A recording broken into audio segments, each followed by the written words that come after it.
Friends, இன்னைக்கு என்ன செய்யலாம் பார்த்தீங்கன்னாக்கா மேங்கோ ப்ளம் கேக் தான் செய்யணும். எப்படி செய்யலான்றதை பார்க்கலாம் வாங்க. நான் வந்து பேக் பண்ணி விற்கிறதெல்லாம் கிடையாது, சும்மா வீட்டில் வந்து எப்பப்பெல்லாம் தோணுதோ அப்பப்பெல்லாம் நான் செஞ்சு தான் நாங்களே சாப்பிட்ருவோம்னா பார்த்துக்கோங்களேன். இப்போ தான் கொஞ்சம் கொஞ்சமாக நான் கற்றுட்ருக்கேன். அதை வந்து நான் எப்படி செய்கிறேன்றதை உங்களுக்கு நான் வீடியோவாக காமிக்கிறேன். வாங்க வீடியோவில் போகலாம். ஹோம் பேக்கர் நான் வந்து 3/4 கப்பு மாவு எடுக்கிறேன், மைதா மாவு. அதனால வந்து நான் 3 எக்ஸ் எடுத்துக்கிறேன். அவள் தான் நம்ம வந்து எக் ஒயிட் தனியாகவும்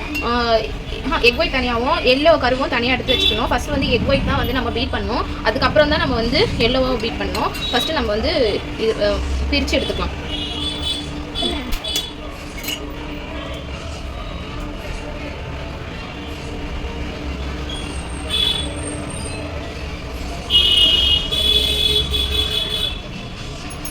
இந்த மாதிரி இன்னும் 2 முட்டையும் நம்ம வந்து பிரித்து எடுத்துக்கலாம். Sugar main. சுகர் வந்து நான் வந்து இது 1 கப்பு வந்து மாவு எடுக்கிறேன்ல, அதனால வந்து உங்களுக்கு சுகர் வந்து எனக்கு ஜாஸ்தியாக வேணும்னா நீங்கள் 1 கப் ஃபுல்லாக எடுத்துக்கலாம். இல்லை எனக்கு மீடியமாக போகுதுனாக்கா நீங்கள் 3/4 கப் கூட எடுத்துக்கலாம். நான் வந்து கொஞ்சம் கம்மியாக எடுத்துருக்கேன், அவ்வளோதான். இது வந்து பிரித்து வச்சுருக்கேன் பாருங்கள். எக்கோட மஞ்சளும் ஒயிட்டும் பிரித்து வச்சுருக்கேன். இப்போ ஃபஸ்ட்டு வந்து எக்கோட ஒயிட் வந்து நம்ம பீட் பண்ணி எடுத்துக்கலாம்.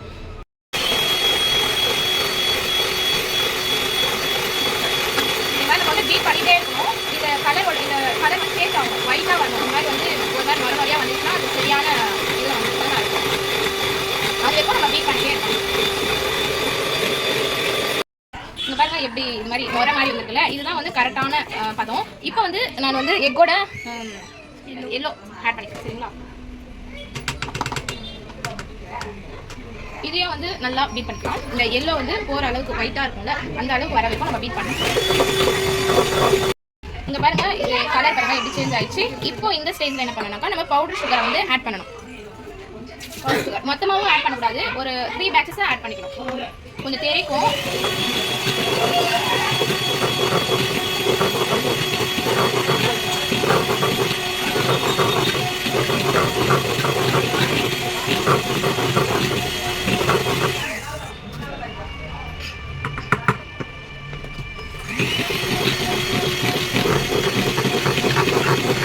இதை வந்து நமக்கு வந்து வீட்டில் இருந்தால் தான் இந்த மாதிரி செய்ய முடியும், கரெக்டாக இருக்கணும். நான் வந்து ஏதோ சும்மா அப்படி செய்கிறேன், என்னை பார்த்துலாம் யாரும் ட்ரை பண்ணிடாதீங்க. ஏதோ எனக்கு தெரிஞ்சதை நான் செய்கிறேன்.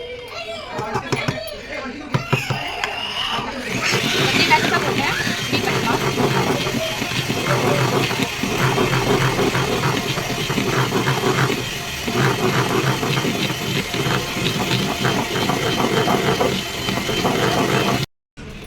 இந்த மாதிரி ஒரு க்ரீமி கன்சிஸ்டன்சி வரணும், சரிங்களா?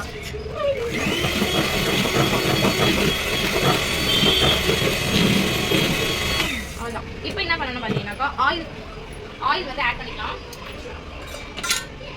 ஆயில் வந்து சன்ஃப்ளவர் ஆயில் எடுத்துட்டுருக்கேன். ஒரு 3 to 4 2 3 4 ஏன்னா ஃப்ளஃபியாக வரும், அதனால தான். இப்போ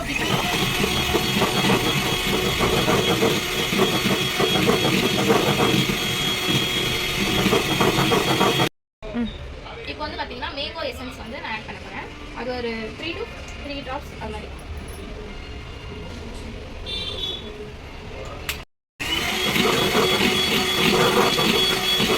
எசன்ஸ் வந்து ஒரு சின்னதாக ஒரு மூடி அளவுக்கு அப்படி ஊற்றிக்கோங்க.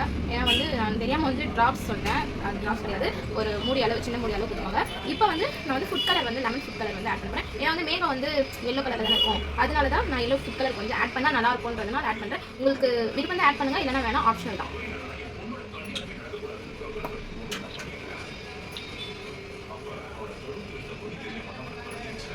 கொஞ்சம் போட்டிங்கனாலே கொஞ்சம் இங்கே பாருங்கள், எல்லோ கலரில் இருக்குல்ல, ஃபுட் கலர் சேர்த்தனால அப்படி இருக்குது. இப்போ வந்து நம்ம வந்து பவுடர்ஸ்லாம் சேர்க்கலாம். இப்போ வந்து 3/4 கப்பு வந்து மைதா எடுத்துக்கிறேன். இது வந்து நல்லா ஜெலிச்சிக்கணும். எல்லாமே ட்ரை இன்க்ரீடியன்ஸ் எல்லாமே நம்ம வந்து ஜெலிச்சிக்கணும், சரிங்களா? ஃபஸ்ட்டு மைதா மாவு ஜெலிச்சிக்கலாம். நான் வந்து இன்னொரு பாத்திரம் ஜெலிச்சிருக்கலாம், சரி எதுக்கு அது வேறு கழுவணும் கடுப்பு பண்ணுறதுனால தான் நான் ஒரே பாத்திரத்தோட முடிச்சிட்டேன். யாரும் என்ன எதுவும் சொல்லாதீங்க. நெக்ஸ்ட்டு பேக்கிங் பவுடர், அதெல்லாம் ஸ்பூன் இருக்குது. டீஸ்பூன் டேபிள் ஸ்பூன்லாம் இருக்குது. நான் வந்து இதிலே போட்டுக்கலாம்னு சொல்லிட்டு பாருங்க இவ்வளோ போடுறேன். கொஞ்சம் தான் பேக்கிங் சோடா போட்டாச்சு. நெக்ஸ்ட்டு வந்து பேக்கிங் பவுடர் போட்டாச்சு. நெக்ஸ்ட்டு வந்து பேக்கிங் சோடா வந்து கொஞ்சமாக போட்டுக்கோங்க சரிங்களா. எவ்வளோதான்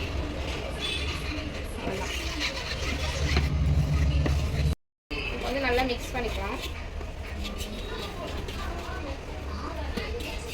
ஒரே பக்கமாக தான் மிக்ஸ் பண்ணணும், மாற்றி மிக்ஸ் பண்ணக்கூடாது.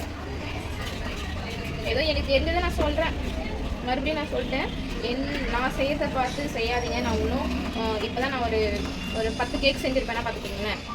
10 கேக் ஒரு 12 கேக் செஞ்சுருப்பேன். 10 தான் செஞ்சுருக்கேன். அதனால என்னை பார்த்து யாரும் செய்யாதீங்க. அதுதான். ஆனால் நல்லா செய்வேன். நல்லா ஃப்ளஃபியாக இருக்கும் கேக்கு. செய்வேன். என்னோட பர்த்டேக்கு என்னோட வெட்டிங் டேக்கு எல்லாமே நானே தான் செய்வேன் கேக்கு. கடையிலலாம் வாங்கிட்டு வர்றதுலாம் இல்லை. அதுதான். மிக்ஸ் பண்ணியாச்சு. இப்போ வந்து என்கிட்ட வந்து பட்டர் ஷீட்டு இல்லை. என் மூஞ்சி காமிக்கிறது. இப்போ வந்து என்கிட்ட வந்து பட்டர் ஷீட் இல்லை. அதனால வந்து இந்த மாதிரி நார்மல் பேப்பர் தான் எடுத்துகிட்டு இருக்கேன். இந்த மாதிரி நார்மல் பேப்பர் வந்து ஒரு டைம் நான் செஞ்சுருக்கேன். என்னோட பர்த்டேக்கு செஞ்சேன் பைனாப்பிள் கேக். நல்லா வந்தது. இது ஆயில் வந்து நல்லா அப்ளை பண்ணிக்கலாம். நான் இந்த இதில் தான் நான் செய்கிறேன். ஆல்ரெடி நான் ஒன்று வாங்கியிருக்கேன் அந்த பேன். அது வந்து வேஸ்ட்டுங்க. அது சரியாகவே நல்லா இல்லை. அதனால சரி நான் இதே யூஸ் பண்ணுறேன். எங்கே பாருங்க பேப்பர். யாரும் அசிங்கமாக யாரும் திட்ட போகிறதில்ல. ஆயில் போட்டு இது மேலேயும் கொஞ்சம் ஆயில் அப்ளை பண்ணிக்கணும். நல்லா ஸ்ப்ரெட் பண்ணி விட்டுருவோம்.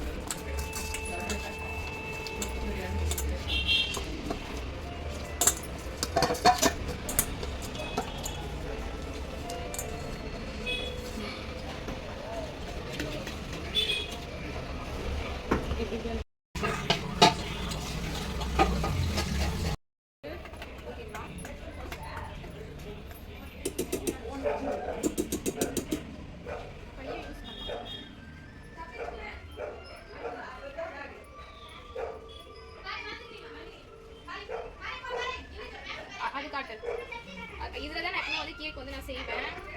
நல்லாவே வருது. இதில் செய்கிற கேக்கு என்கிட்ட வந்து ஓவன்லாம் இல்லை. அதனால வந்து நான் இதில் தான் செய்கிறேன். பபிள்ஸ்லாம் இருக்கும். அதனால வந்து நம்ம இப்படி தட்டி விட்டுக்கணும். இந்த மாதிரி தட்டி விட்டிங்கன்னா ஏர் பபிள்ஸ் வந்து ஃபார்ம் ஆகாது. இப்போ வந்து நம்ம இதை ஓப்பன் பண்ணி இங்கே இதில் வச்சிடலாம்.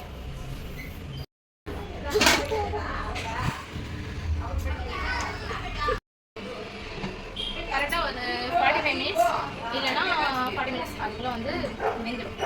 அப்புறம் நம்ம வந்து ஒரு ஸ்டிக் எடுத்து நம்ம டெஸ்ட் பண்ணி பார்க்கலாம் வெந்துச்சா இல்லைன்னு சொல்லிட்டு. அதுக்கு முன்னாடியே நம்ம வந்து ஓப்பன் பண்ணி பார்க்கணும். இல்லைனா வந்து தேஞ்சிடும். அதனால வந்து அப்பப்போ ஓப்பன் பண்ணக்கூடாது. ஒரு 2 டைம்ஸ் ஓப்பன் பண்ணால் போதும். அது வரைக்கும் இது க்ளோஸ் பண்ணி தான் இருக்கணும். அப்பப்போ ஓப்பன் பண்ணி பார்க்கக்கூடாது. இப்போ வந்து நான் க்ளோஸ் பண்ணி வச்சிட்டேன். இப்போ கரெக்டாக வந்து ஒரு 45 மினிட்ஸ் இந்த மாதிரி கழிச்சு நம்ம ஓப்பன் பண்ணி பார்க்கலாம். அதுக்குள்ளே வந்து ஒரு 30 மினிட்ஸில் ஓப்பன் பண்ணி பார்க்கலாம் வெந்துச்சா இல்லையான்னு சொல்லிட்டு. வந்து நம்ம ஓப்பன் பண்ணி பார்த்தாக்கா இந்த மாதிரி வந்து ஒட்டாமல் வந்துச்சுன்னா கரெக்டான இது. இப்போ வந்து ஒட்டிருக்கு. அதனால வந்து இன்னும் கொஞ்சம் நேரம் வேகும். அதனால மூடி வச்சுக்கலாம்.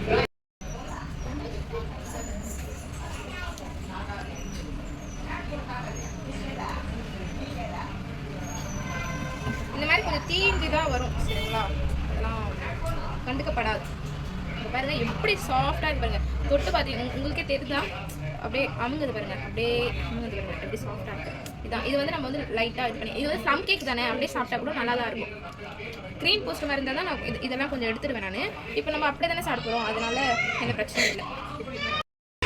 பாருங்க எவ்வளோ பாஞ்சுமாக இருக்குது. இதை வந்து நான் கட் பண்ணிவிட்டு பீஸ் பண்ணிவிட்டு நான் உங்களுக்கு காமிக்கிறேன். நம்மளோட ப்ளம் கேக் எவ்வளோ எப்படி ரெடி ஆகிட்டு பாருங்க. சாஃப்டாக இருக்குது. இந்த கடையில் வைப்பாங்களா அந்த மாதிரி இருக்குது. என்கிட்ட வந்து ஸ்கொயர் டைப்பில் வந்து பேக் பண்ணுறதுக்கு இல்லை. என்கிட்ட ரவுண்ட் ஷேப் தான் இருக்குது. அதனால தான் நான் வந்து இந்த மாதிரி கட் பண்ணியிருக்கேன். ஸ்கொயர் டைப்பாக இருந்துச்சுனாக்கா கரெக்டாக கட் பண்ணுறதுக்கு நல்லாயிருக்கும். அவள் தான். இந்த வீடியோ உங்களுக்கு பிடிச்சிருந்தா லைக் பண்ணுங்கள், சப்ஸ்கிரைப் பண்ணுங்கள், மறக்காமல் கமெண்ட் பண்ணுங்கள், பக்கத்தில் இருக்க பெல் ஐகானை கிளிக் பண்ணுங்கள். தேங்க்ஸ் ஃபார் வாட்சிங். பாய்.